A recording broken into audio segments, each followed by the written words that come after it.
Today, we're going to talk about the 12 simple and very powerful home remedies that will not only help you prevent hair loss, but also help you regrow the hair back. You know, losing your hair is a devastating experience, and you want to try natural things first before you try medication, simply because there are side effects. So I'm going to show you 12 very effective, very cool things that you can do that are pretty cheap. They don't cost you much money. So get a piece of paper out and write these things down. Now, the first two things I want to talk about, very important, very significant, but very few people are aware of this. So if you think about what the hair is exposed to on a regular basis, well, you take a shower and you're exposing your hair to the water. Did you know that the fluoride in your water creates significant hair loss, as well as acne in your skin? Yes, this is true. The fluoride that is supposed to be good for our teeth actually destroys our hair. So the first piece of advice I'm going to give you is just stop taking a shower. I'm just kidding. What you really want to do is just get a simple shower head that filters out fluoride. Now that right there could be the reason why you're losing hair. In fact, fluoride also blocks your thyroid, and a hypothyroid condition can very easily stop your hair growth.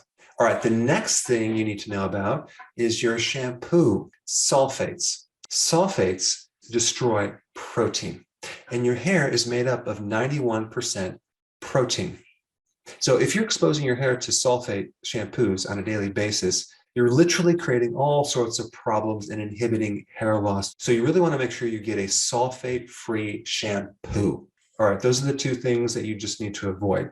Now, to understand hair loss, let's first look at the mechanism, how most top hair loss medications work. They basically block an enzyme to inhibit DHT, which is a powerful form of testosterone that tends to burn out the hair follicles. So testosterone turns into DHT, a very powerful form of testosterone, through this little enzyme. And so these drugs inhibit that enzyme. The enzyme is called 5-alpha reductase. And people that have too much DHT get this condition called androgenetic alopecia, which is pattern hair loss, both in males and females. All right, so now the question is, are there natural things that can inhibit this enzyme? Because, of course, the drugs have side effects. And the answer is yes. So there's a couple things you can do. Onion juice, which I put a video out on this one topic, is a potent natural inhibitor of that enzyme. So you dilute it in water, okay, like a 50-50 ratio, rub it into your scalp, and let it set for 15 minutes, and then you would wash out your hair. I put a link down below the video that I did on this topic. All right, green tea, same thing. You would make some green tea, dilute it by 50%, rub it into your scalp for about 15 minutes, then wash it out with shampoo. Now, the next potent inhibitor of this enzyme is rosemary oil. There's one study that I found that showed that this oil is comparable to Rogaine as far as the effectiveness for preventing hair loss. And so you would take rosemary oil, rub it into the scalp, and leave it on for about 10 to 15 minutes. And you would actually leave it in overnight, and then in the morning, take a shower, shampoo your hair. So rosemary oil is a potent inhibitor of 5-alpha reductase. Now, another inhibitor of this enzyme is just zinc, okay? Maybe you're deficient in zinc, like a lot of people are. So the best food for zinc is oysters. Start consuming some oysters a few times a week. But zinc is also in red meat, so you might need some more red meat. It's also in seafood, it's also in eggs, but red meat and oysters have the most zinc. Okay, now we have 5. The old-fashioned home remedy, apple cider vinegar. You don't want to put concentrated apple cider vinegar on your scalp. Okay, I'm just letting you know right now, it's going to burn your scalp. You want to dilute it, like 1/3 cup of apple cider vinegar to 1 liter of water. And you can rub it into the scalp, and it actually will help clean up some of the pores that may be filled with sebum, which is an oil that could be preventing the follicles from growing properly. And also, apple cider vinegar gives a really nice shine to your hair. In addition to that, apple cider vinegar is acidic, and so is your scalp. So apple cider vinegar can help reestablish the pH of your skull, which can actually support the friendly microbes or the microbiome in your scalp. You don't want to create an environment where the outside of your skin is so sterile, because you have millions of microorganisms living on the outside of your skin helping you. And when you sterilize or clean your skin too much, you can end up with all sorts of problems, including hair loss.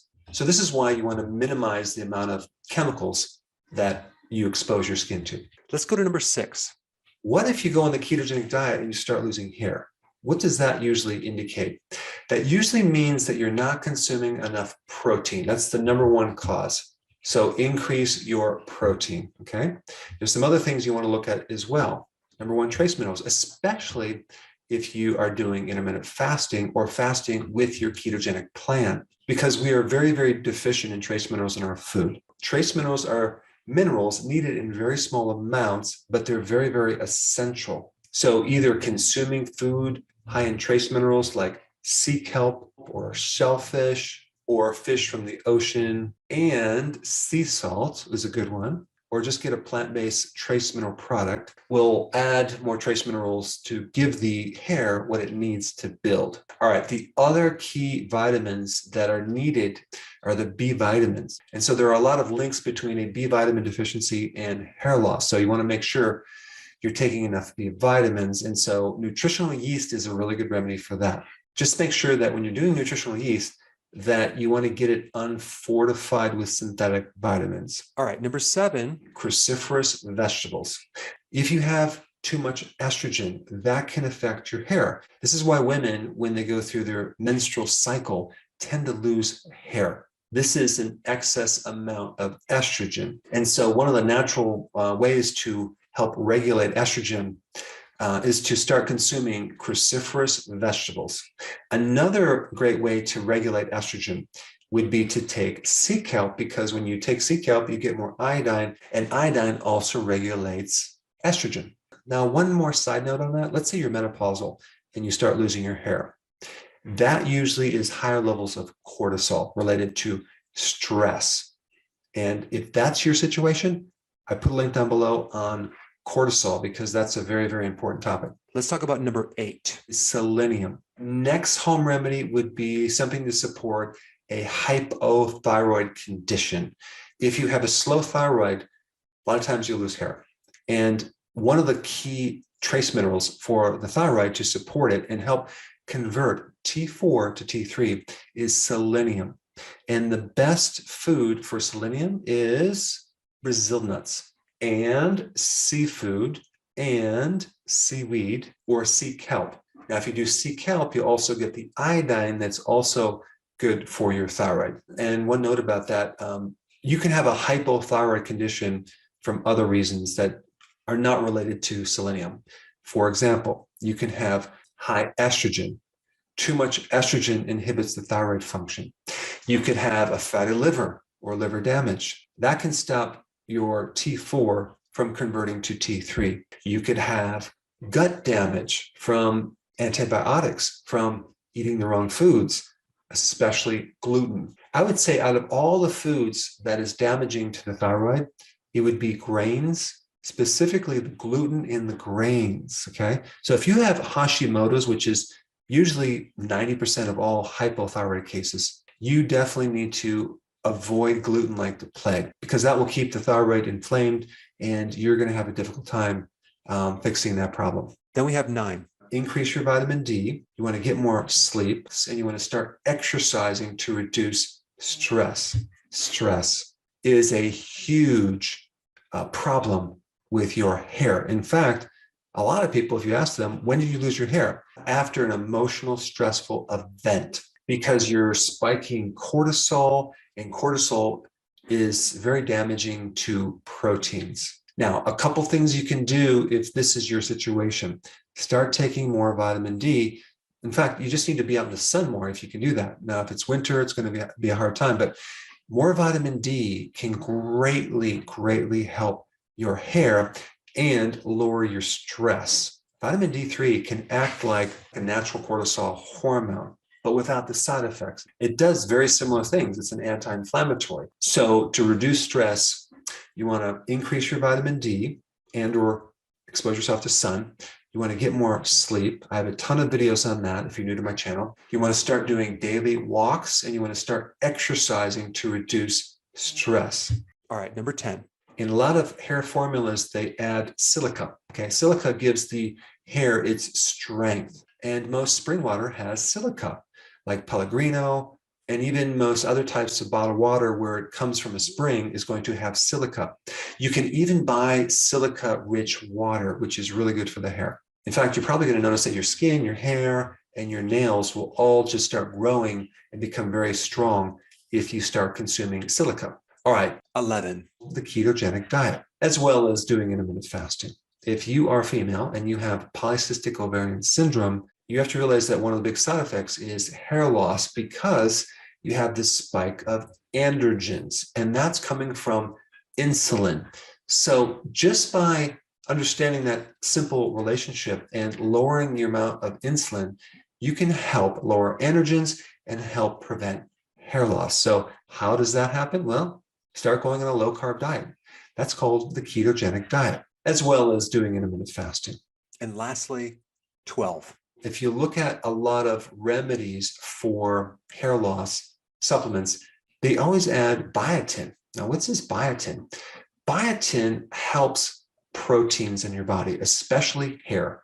Biotin will help regrow your hair and prevent the loss of hair. But biotin is a very key B vitamin for the manufacturing of these proteins that give the hair its structure. And biotin is made by bacteria. Okay, so your own gut makes biotin. And so many people, after they lose the gut microbiome, start losing their hair because they don't have the microbes to make biotin anymore. So take a wild guess what food is loaded with biotin and can increase your own friendly bacteria to make your own biotin.